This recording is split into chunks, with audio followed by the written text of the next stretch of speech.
এইভাবে আপনাদের পাশে যেভাবে প্রশ্নপত্র করেছিল দান, আমারে ডাক দিয়ে বলে, শোনো গোসাই, বলিত অবস্থলে তোমরা সাধুর দলে হরির নাম করো কেন? এই হরির নাম কোথায় পেয়েছো? এইটার একটু দিতে হবে সমাধান, নাকি? আচ্ছা মা, আপনারা আপেল খান, কোন জায়গা দিয়ে আসে? ওরা হয় কোথায়? কাশ্মীরে হয়।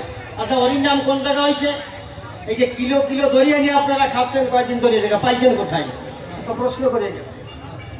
হ্যাঁ, এ তো অনেকেই আমরা জানি যে হরির নাম কোন রাজ্যে হয়, কোন জায়গায় হরির নামের গাছ আছে। এই হরির নাম কি জানেন মা? আজকে শুনে রাখেন, আপনারা যে জানেন না। ওই হরির নামটা কি সেটা শুনতে হবে। যেমন আপনারা আপেল খান, কাশ্মীর থেকে আসে, আনারস খান, বেনারস থেকে আসে, তাহলে হরির নামটা কোন বছর থেকে আসে এটা বুঝতে হবে না। হরির নামটা মাতৃশক্তির দ্বারা উৎপত্তি। এই মায়েরা হচ্ছে হরির নামের মাতুব্বর, এটাই হরির নামের জন্ম দিয়েছে। এখন মারা তো জানে না। মায়েরা ওই ব্রাহ্মণরা স্বামীরা চাপিয়ে ধরে বাউ দিদি বসাইয়ে বিয়ে দেয়, মায়েরা ওই বসে থেকে বিয়ে করে। কিন্তু মারা তো একদিন গতি পারে, ওই শালার একদিন ডাইন পাশে বা পাশে বসে, আমরা একটু ডাইন পাশে বসে থাকি। সর্বশক্তিমানেই মেয়ে জাতি। আমি বলি আপনাদের প্রতি মিথ্যার কথা নয়। দেখেন গীতাখানা কি, গীতার সম্পূর্ণ নাম কি? কি বাবা? আদ্যা শক্তি স্বরূপিণী শ্রীমদ্ ভাগবত গীতা। কি বাবা? তাই তো। আচ্ছা, এই আদ্যা শক্তি স্বরূপিণী লিখল কেন? কৃষ্ণ শক্তি স্বরূপ শ্রীমদ্ ভাগবত গীতা লিখতে পারত, তাহলে ওই মাতুব্বরের কাজ হয়ে যায় ওনার কথা, তাহলে মাতুব্বরের নাম নাই কেন? আমি যদি ওরা প্রশ্ন করে যাই, হ্যাঁ তুই যত বুঝিস না মাতুব্বর, তুই তো বসে নেই, তাহলে আদ্যা শক্তি স্বরূপিণী শ্রীমদ্ ভাগবত গীতা, তাহলে কৃষ্ণ শক্তি স্বরূপ শ্রীমদ্ ভাগবত গীতা, এটা ব্যাস গোসাই লেখলো না কেন? এইখানে আসলে এই তাৎপর্যগুলো ভাঙতে, এটার কবি গান। তা মানুষ যদি ধৈর্য ধরে না শোনে, খালি রসটুক নিয়ে যদি চলে যায়, ও বাটির ছাতাই ধরে পাবে না অবস্থায়। তাহলে হরির নাম করতে গেলে শোনেন যত জ্ঞানী তবে হরির নামে ব্যাখ্যা আলাপ করতে হবে, সমাধান। যখন সৃষ্টির প্রারম্ভের কথা একটু দিতে হবে বক্তৃতা, আপনারা বসে বসে শ্রবণ করবেন যত জ্ঞান। অনাদি গোবিন্দ যিনি স্বয়ং বিষ্ণু, তিনি এই জগৎ সৃষ্টি করার পরে, পুরুষ সৃষ্টি করার পরে মনে মনে ভেবেছে, তাহলে আমাকে সৃষ্টি যখন করতে হবে, তাহলে আমি নারী জাতি সৃষ্টি করি। আচ্ছা, নারী জাতি সৃষ্টি করার আগে আমি বলি সভাপূর্বভাবে আমার কারে সৃষ্টি করছিল জানেন? আদ্যা শক্তি মা মহামায়াকে, যে দুর্গা পূজা আপনারা করেন, সেই মা দুর্গাকে, মানে শক্তিকে সৃষ্টি করেছে। কিছুদিন যাওয়ার পরে শোনেন যত জ্ঞানী নরে, দুর্গা গিয়ে নারায়ণের ধারে বলছে, বাবা আমাকে যখন সৃষ্টি করেছো, আমি তো নারী জাতি, খুলে বলি বাবা তোমার প্রতি আমার একটা বিয়ের ব্যবস্থা করো। তখন নারায়ণ ডাক দিয়ে বলে, মা আমি তো তোকে সৃষ্টি করেছি, আমি তো বিয়ে করতে পারি না, আমি তো তোর বাবা, তুই একটা কথা নিবি? ওই দেখ ব্রহ্মা বসে আছে, ব্রহ্মার কাছে যাবি, তোর বারোটা তার কাছে কবি। দুর্গা তখন ব্রহ্মার কাছে গিয়া দাম্ভিক পথে দাঁড়াইয়া তখন ব্রহ্মার ডাক দিয়ে, ব্রহ্মায় আমার কথা নেবা, আমার বৈবাহিক বন্ধনে আবদ্ধ করবা। এই কথা শুনে ব্রহ্মা তখন দেখে দুর্গার বদনে, ওরে বাবা আমার মধ্যে সহস্র গুণ অগ্নি প্রজ্বলিত, এই অগ্নি পরাভূত হবে দুর্গার স্থানে। ওনার মধ্যে যে শক্তি আছে, ওই শক্তির কাছে আমার শক্তি কিছু না। ব্রহ্মা করে মানা, মা আমি তোরে বিয়ে করতে পারবো না, তুই আমার কথা নিবি, ওই শিব গোসাই বসে আছে তার ধারে তুই যাবি। দুর্গা তখন শিবের কাছে গেল, ডাক দিয়ে তখন শিবকে বলল, গোসাই তোমার এই ধ্যানের দরকার নাই, আমাকে বধূ রূপে গ্রহণ করো, আমি তোমাকে স্বামী রূপে পেতে চাই। এই কথা বলার পরে শিব তখন একটা চালাকি খাটায় দুর্গার পরে। এখন দুর্গার দিকে চাইয়ে দেখে আমি যে মহাকাল মহেশ্বর, আমি সব হয়ে যাবো দুর্গার দ্বারে গেলি, ওর যা শক্তি। উনি মনে মনে চিন্তা করেছে যে তাহলে দুর্গার যে পাওয়ারটা একটু কমাই গেল, তা কি করি? দুর্গারে কইছে আমি তোমার বিয়ে করতে পারি, তুমি একটা কাজ করতে পারো। দুর্গা কয় কি? তুমি 108 বার মরে জন্মাতে পারো। আপনারা মালা টেপেন না? টেপেন কয়টা থাই? 108টা থাই না? পাইছেন কোথায়? খবর নিয়েছেন কোনোদিন? এই সব উৎপত্তির গোড়াই গেলে আমি কয়ে যাচ্ছি। এখন বলছি 108 বার মরে তুমি জন্মাতে পারো? বলে হ্যাঁ পারি। কয় গোসাই 55 ত্রিপুরারি, আমারে দাহন করবা কোন জায়গায়? পৃথিবী বুঝে এমন কোন জায়গা নাই যেখানে আমার দাহন করবা, যেখানে আমাকে পড়াবে, আমার কথা নেবে জ্ঞানী সবাই, সেইখানে একদম চুরমার হয়ে যাবে, সেখানে কিছু থাকবে না। শিব করে বর্ণনা, ওই চিন্তা দুর্গা তুমি করে না, তোমার মহাশ্মশানে আমি বশীভূত করবো। আচ্ছা বাবা, মহাশ্মশান কোথায় জানেন? আমার বলতে পারো? সবার বাড়ি কয়টা করে মহাশ্মশান আছে? কারো বাড়ি 2টো আছে, কারো বাড়ি 4টে আছে, কারো বাড়ি 10টা আছে, কিন্তু তালাশ করিয়া পায় না। ও মাথার তলায়ও খায়, খাটের উপরেও খায়, চেয়ারের উপরেও খায়, কিন্তু তালাশ করিয়া পায় না। মহাশ্মশান এই সন্ধিস্থল, এই সন্ধিস্থলকে মহাশ্মশান বলে। যদি কোনো সেমরা কোনো সিমড়ির সাথে যদি পীড়িত করে, ওই পীড়িত যদি একবার ছুটে যায়, এই জায়গায় যে আগুন ধরে আগুন আগুন না মরলি আর নেবে না। এলো মহাশ্মশান। শীত করে বর্ণনা তুমি ওই চিন্তা করিয়ে না, তোমার একবার ধরে এই জায়গা পড়াবে। আচ্ছা, এই আগুন যখন হো হো করে জ্বলিয়ে ওঠে, কি বলবো আপনাদের নিকটে ধ্বনি আপনারা শুনছেন। আচ্ছা, 50 কাউন্ট খড়ির জ্বালায় আগুন দিয়ে দেখছেন আপনারা? যখন আগুন দেবেন, আগুন দিলে পরে আগুন জ্বলে ওঠে, হ হ হ হ শব্দে জ্বলে। তাই বলে আপনারা যাই কেউ আগুন জ্বালুক দেন না, খবরদার। তাহলে একেবারে সানলাইট করে ভাবে পিকেই। যদি কারো দৈবী শক্তি ধরিয়ে দেয়, তখন যে শুনবেন, আপনি দিয়ে শুনবেন না, খবরদার। মানা, চোখ দিয়ে মানা করছে। আরেকটা মন্ত্র শিখাই দিয়ে যাই, দেবো একটা মন্ত্র শিখাই দেবো। হ্যাঁ, আমি এই সেদিনকে কাঁঠাল দিয়ে বেতাই গানে গেছিলাম, একটা মন্ত্র শিখাই দিয়েছি। মন্ত্রটা কি জানেন? আপনারা পান খান বাজে কেউ খান না, কালকে খাবেন, বাড়ি পান খাবেন, আর ওই খাটের তলায় চুনির খুঁটি রাখবেন। চুনির খুঁটি পায় না, ওই চুনির খুঁটিতে সকালবেলা ঘুমের থেকে উঠে কারো দিক চাবেন না, মুখের ঠুকু ভিতরে নেবেন না। ওই চুনির খুঁটিতে এই আঙুল দিয়ে চুন নেবেন, ওই 3 বার নেবেন, নারদ নারদ নারদ। এই 3 বার নিয়ে নারদ নারদ করে গোষ্ঠী গোষ্ঠী আপনি হাঁটবেন। যার সঙ্গে আপনার রাগারাগি আছে, শত্রুতা আছে, তার ঘরের পিছনে যে নারদ নারদ করে 3টে দাগ দিয়া আপনি সারিয়ে বাড়ি আসতে পারবেন না, তার যদি কেন বেরিয়ে যাবে। খবরদার কেউ যেন করবেন না। বাবা, আমি শিখাইতে গেলাম, খবরদার কেউ করলি তো আমারই কেস খাওয়াবে নাকি। তা অনেক মানুষ কয় কি মন্ত্রে কাজ হয় না। হয়, মন্ত্রে কাজ হয়, এখন হয় না। আপনার ঠাকুমা আছে তাই, মা খুঁড়ি আছে, তা চাইল কুটি আমার কাছে নিয়ে আসতে কম থাকে, এই মন্ত্রে কাজ হয় না। হ্যাঁ, এই আসরের মধ্যে চালির গুড়ি আছে নাকি? ওপারের হরি সুরি চালি কোটে রাবণের গুড়ি, চালির গুড়ি চুরির ভাগ যেমন বিজে তেমনটা, তার একগে তো হয় না, তাহলে না কামুখের একগে, তার একগে তো হয় না, লক্ষ্মীর একগে, তার একগে তো হয় না, লক্ষ্মীর একগে। ওই বিজে জন্মের মতন শোধনে আর কোনোদিন হবে না। আমি সেদিন সারিয়ে না, মন্ত্রে কাজ হয় না। মন্ত্র যিনি পরিচালনা করবেন সেই মানুষটা সঠিক হতে হবে, তবে মন্ত্রে কাজ হবে। নিয়ে আসেন, কারো ভয় পাইয়ে জ্বর হয়েছে, ক্যান্সার হয়ে গেছে, সারে না, ডাক্তার নিয়ে এসে দেয় আমার কাছে, দাঁড়িয়ে দিয়ে যায়, জ্বর নাকি সারে না। শালা সারবে, মানুষটা সেই শালার মতো লোকই হবে। মানে ভাগ্য মানুষ হবে, মিথ্যে কথা সর্বনাশ করে বেড়াবে, তার মন্ত্রে কাজ হবে নাকি? নাকি সবাই মহিম কৃষ্ণ কথায় কাজ হয় নাকি? নিজেকে কৃষ্ণ হতে হবে, তাহলে তো কৃষ্ণ কথায় কাজ হবে নাকি? হে বাবা, এইবারে ওই যখন আগুন জ্বলে ওঠে, খুলে বলি আপনাদের নিকটে, তখন হো শব্দে চলে। আর ওই আগুন যখন নেভে, শোনেন যত জ্ঞানী সবে, রি শব্দে নেভে 108 বার পোড়াবার পরে এক একটা করে হাড়ের টুকরো ধরে রেখেছিল আমার পাগলা পঞ্চানন ত্রিপুরারি। সেই মালা বর্তমান জপ করে যত বইটা গিয়ে আলাদা থাকে না, শক্তি, ওটা শক্তি সাধনা। আচ্ছা, এইবারে ওই হ শব্দের হ, রি শব্দের রি, এই 2 শব্দ একত্রিত করে নাম হয়েছিল হরি। 108 বার পড়াবার পরে পাগলা পঞ্চানন ত্রিপুরারি ওই নাম যখন জপেছিল হরির নাম, এই সময় এসে ওনাদের আদি গোবিন্দ মুখ চেপে ধরেছিল। সেই এই নাম এখনকার জন্য না, এই নাম এখন রেখে দিতে হবে। শোনেন যত জ্ঞানী সব, মিথ্যা কথা নয়। পাপাচ্ছন্ন কলির জীব যখন পাপে জর্জরিত হয়ে যাবে, কলির প্রথম সন্ধ্যায় আমি শ্রীমান মহাপ্রভু হয়ে যাব, এই নাম গোপনে রেখে দেব। এই নাম মা তুই রেখে দে, তোর খাস ভান্ডার হতে এই হরি নাম নিয়ে সেদিন নদিয়ায় পাপাচ্ছন্ন কলির জীব উদ্ধার করতে আমি নদিয়া নগরে এই হরি নাম দেব। তাই আমার শ্রীমান মহাপ্রভু গৌরূপে এসে খুলে বলি আপনাদের পাশে, আত্মার শক্তি স্বরূপার ভান্ডার, খাস ভান্ডার হতে এই হরির নাম নিয়ে এসে নদিয়ায় বিতাড়িল। সেই হরির নাম নিয়ে এই যে উদ্ধার হয়ে মোক্ষ পদ পেল, এই জায়গাতে হরির নামের জন্ম হয়েছে। তুই ছাতা জানিস না, খালি প্রশ্ন করে দিয়েছিস। এইবার ধৈর্য ধরে বসেন, একটা গান গাই, আরো কিছু কথা কই, তারপরেও আসুক। আর একটা কথা কই বাবা শোনেন, আমার তো স্কুল কলেজ নাই, আমার গুরুদেব শিশির সরকার। এইবারে আমার ভাই ব্রাদার যারা এই পর্যন্ত সরকার হয়েছে, আমার সাথে গাইয়ে হয়েছে। আমার বাবা খালি সরকার হয়েছে, ধরে ধরে আমার কাছে দেয়, কয়েক করেন তুই গান গাওয়াই বেড়া। তা আমার সাথে যে কয়টা থাকে তাদের গান শিখাইতে হয়। তা আমার সঙ্গে এখন বর্তমান বিধান সরকার আছে আর উৎপল আছে।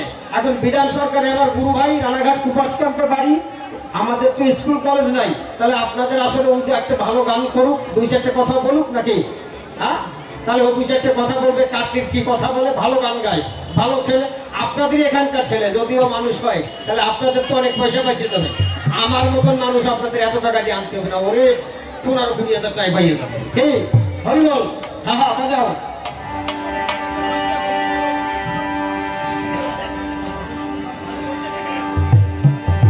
লাইনটা দাও না, বন্ধ করে রাখো।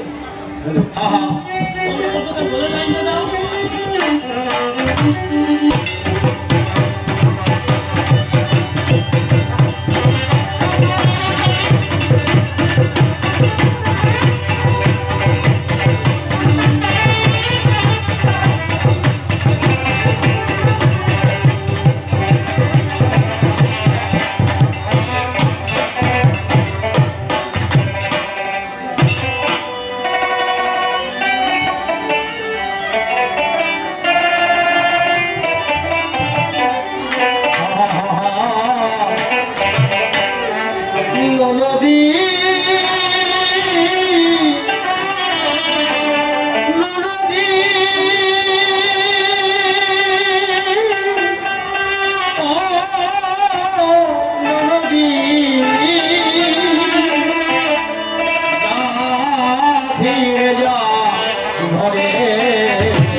বাবা মানুষের হৃদয়ে গেল। এই ছোট বাজাও শোনো, আজকে আপনাদের এখানে গানে এসেছি, আর আপনাদের সঙ্গে দেখা নাও হতে পারে।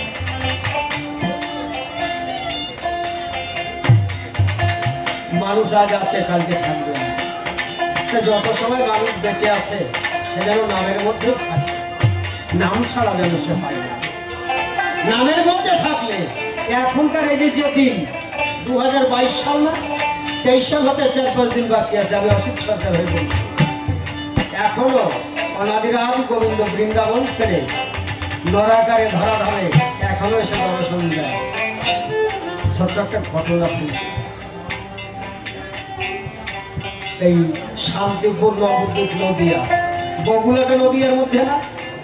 হ্যাঁ, সত্যি আপনাদের নদিয়াটা একটা চমকপ্রদ জায়গা সারা ভারতবর্ষের মধ্যে।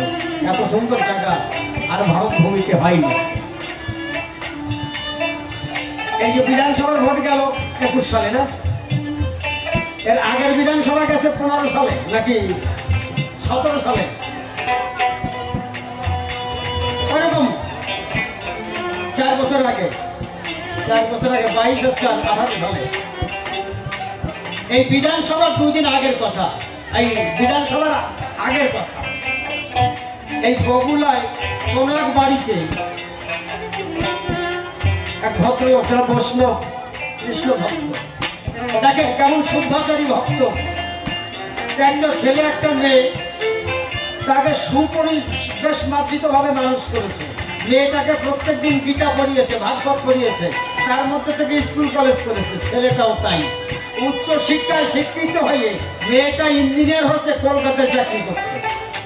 ছেলেটা প্রশাসন ডিপার্টমেন্টে বড় অফিসার, কিন্তু তার উপরেরও অফিসার আছে। উনি রায়গঞ্জে ট্রান্সফার হয়ে গেছে। এখন রায়গঞ্জে ট্রান্সফার হয়ে গেছে, ওখানে ডিউটিরত আছে। আমি সেখানে গানে যাই। ভোটের আগে বাড়িতে আসবে, তো উপর মহলে দরখাস্ত করেছে যে আমার বাড়িতে 1 বৈশাখে মহোৎসব, আমাকে ছুটি দিতে হবে, আমার বৈষ্ণব সেবা আছে বাড়িতে। কিন্তু 13ই বৈশাখ ভোট ছিল বাংলা, আগের বিধানসভা। তো উপর মহল থেকে ওনাকে ছুটি মঞ্জুর করেনি, কারণ ভোট সামনে ছুটি দেওয়া যাবে না। এখন ওনার বড় অফিসার জানে যে সুব্রত বাবুর বাড়িতে অনুষ্ঠান, ওনাকে ছুটি দেয়নি। তো উনি যেখানে ডিউটি করছেন তার পাশের গ্রামে আপনারা যেমন হরিবাসর করেছেন, এরকম প্যান্ডেল করা, চারিদিকে ঘেরা, একটা মাত্র দরজা। তা সুব্রত বাবুকে উপরের যে অফিসার, তিনি বলছেন, সুব্রত বাবু আপনার বাড়িতে তো আজকে মহোৎসব, বৈষ্ণব সেবা, তা আপনাকে তো ছুটি দিতে পারিনি। আপনি একটা কাজ করেন, ওই যেখানে আজকে নামযজ্ঞ হচ্ছে, হাজার হাজার সাধু বৈষ্ণব আসছে, আপনি আজকে ডিউটিতে ওইখানে করেন, মানে দুধের স্বাদ ভোলে মিটাবেন। এখন উনি ওইখানে গিয়ে রিভলভার বোঝা আছে, ওই চেয়ারের পরে বসে উনি ডিউটি করছেন আর মনে মনে নাম জপ করছেন। উনি এখন কৃষ্ণ ভক্ত কিনা, কিন্তু ওনার ওই অফিসারের পোশাক, পুলিশের পোশাক পরা আছে, ওইটা দেখে মানুষ ঘৃণায় ভয় কেউ সঙ্গে কথা বলে না। এই যে আজকে আপনাদের আসলে গান করছি, কালকে যদি আমার এই বাবুর সঙ্গে শান্তিপুরে দেখা হয়, আমি বলবো জয় শ্রীকৃষ্ণ, জয় নিতাই নয়, জয়টা দেখি, এটা বলবো। সবার সঙ্গে সবার দেখা হয়, জয় রাধে, জয় শ্রীকৃষ্ণ, জয় নিতাই বলে, কিন্তু সুব্রত বাবুর সঙ্গে কেউ কিচ্ছু বলে না। সুব্রত বাবু আরো মন খারাপ লাগছে, বলছে গোবিন্দ আমার এই পোশাকটা এত ঘৃণিত, আমার কেউ জয় রাধে বলে না, জয় শ্রীকৃষ্ণ বলে। উনি বসে বসে কান্নাকাটি করছে। এইভাবে রাত অতিবাহিত হচ্ছে। যখন 12টা বেজে গেছে রাতের, উনি দরজার পাশে এক বাড়িতে এক মহিলা বসে আছে, তাকে গিয়ে হাত জোর করে বলছে, মা। মহিলা ইতস্তত বোধ করে ভাবছে, যা পুলিশ অফিসার আমাকে মা বলে ডাকে কেন? বলছে, হ্যাঁ বাবা বলুন। বলছে, মা তোর বাড়িতে ধুতি আছে? বলছে, হ্যাঁ বাবা। আমাকে একটা ধুতি দিতে পারিস? একটা ধুতি নিয়ে ওই সুব্রত বাবু পুলিশের পোশাক খুলে ফেলে রিভলভারটা রেখে দিয়ে ধুতিটা পরে এক পট কাঁধের উপরে দিয়েছে, দিয়ে চোখের জল ছেড়ে দিয়ে বলছে, মা তোর বাড়িতে তিলক মাটি আছে? বলছে হ্যাঁ তিলক মাটি আমায় দে না। তিলক মাটি যখন দিয়েছে নয়নে ওই তিলক গুলে হা কৃষ্ণ গোবিন্দ গলাতে যখন স্থাপন করেছে, শুদ্ধাচারী একজন বৈষ্ণব, সে যে পুলিশ আর কেউ চিনতে পারছে, সমস্ত পোশাক আশাক ওই দরজায় রেখে দিয়ে আর কৃষ্ণ গোবিন্দ বলে ভাসিয়ে নয়নের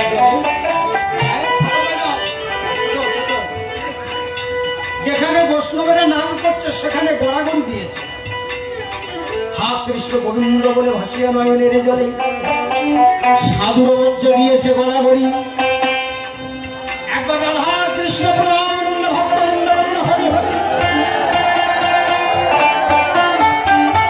এইভাবে যখন কৃষ্ণ নাম করে চলেছে, নাম করতে করতে কখন বিভোর হয়ে গেছে, রাত 3টে বেজে গেছে।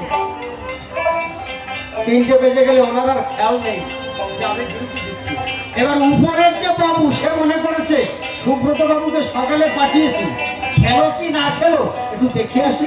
উনি কয়েকজন কনস্টেবল নিয়ে একটা গাড়িতে করে ওই দরজায় এসেছে, ছোট সবাই ছোট বাজাও, ওই দরজায় এসে দেখছে সুব্রত বাবু ডিউটি করছেন।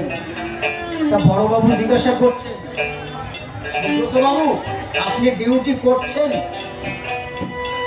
সুব্রত বাবু বলছেন, ভক্তে আমায় যেভাবে ডিউটি করায় বাবু আমি সেইভাবে ডিউটি করি। এখন কোন সুব্রত কথা বলছেন বড় বাবু তো বুঝতে পারে নাই।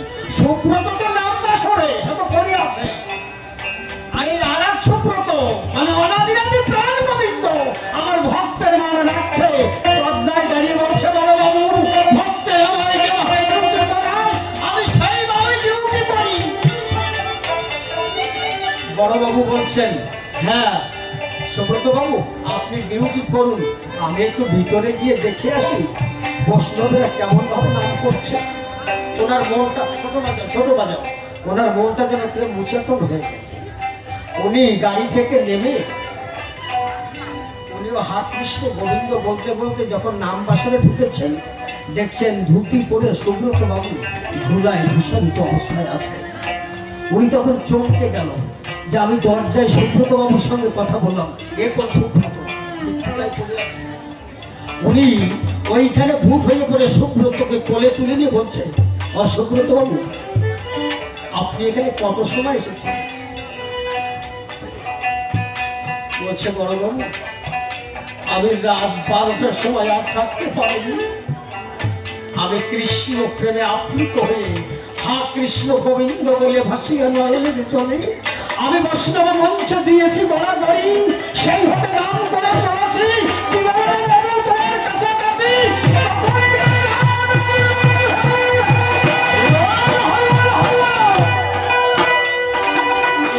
বড়বাবু বলছে, সুব্রত তাহলে আমি কোন সুব্রতকে দরজায় দেখলাম? আর সুব্রত চলো আজ তোমার মতন পরম বৈষ্ণবের জন্য অনাদিরাদি প্রাণ গোবিন্দ এসে নামের দরজায় ডিউটি করছে। সুব্রত বাবুকে যখন দরজায় নিয়ে এলেন, দেখছেন সেই পোশাক সেই রিভলভার পরে আছে সেই সুব্রত বাবু।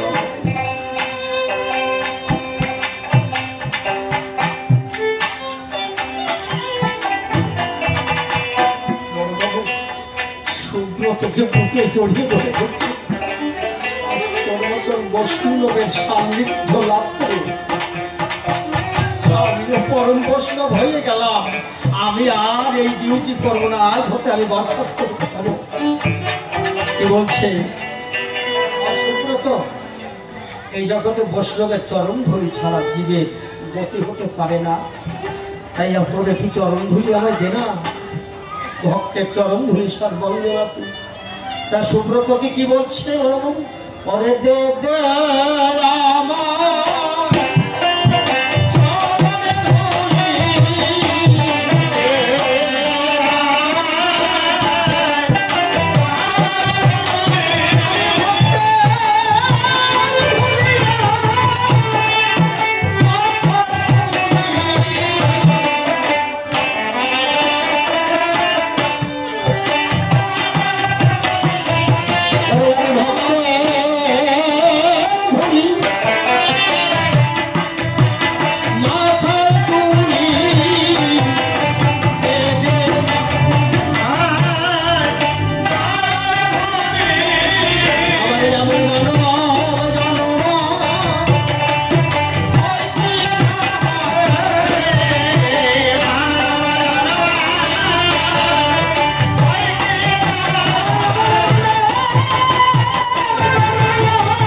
রাধা